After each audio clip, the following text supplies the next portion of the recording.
Многу мал број на тинејџери знаат како да се заштитат од полово преносливите болести, несаканата бременост и каде за тоа може да се обратат, за да го заштитат своето репродуктивно здравје. Вакви резултати произлегле од неоднамнешна анкета спроведена помеѓу учениците од Средното стручно училиште Нико Нестор од Струга, од страна на учениците од здравствената струка. Сметаме дека пристапот до информации на младите луѓе за полово преносливите болести не е доволен.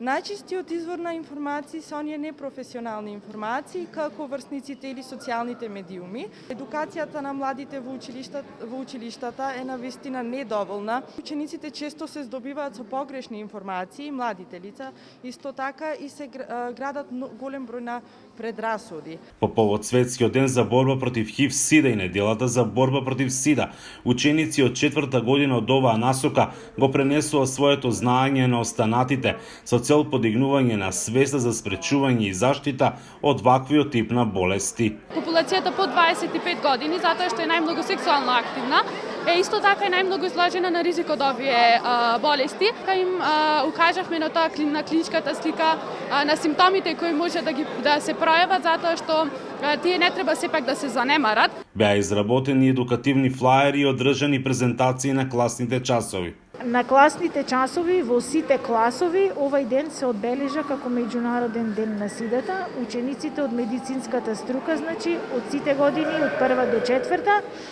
влегуваа во класовите на класен час, ги поделија материјалите кои што ги има изработено.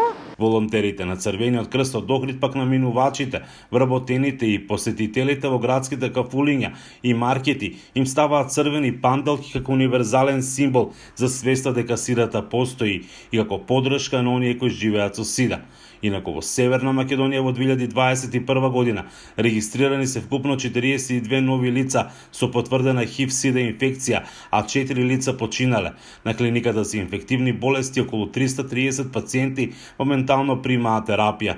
Според најавите, буџетот на програмата за ХИВ за 2022 година ќе се зголеми од 87,7 на 125 милиони денари. Со овие пари обезбедена е антиретровирусна терапија за пациентите, како и помош за мерките за превенција што ги спроведуваат здруженијата. Од Охрид за Гласот на Америка, Мики Трајковски.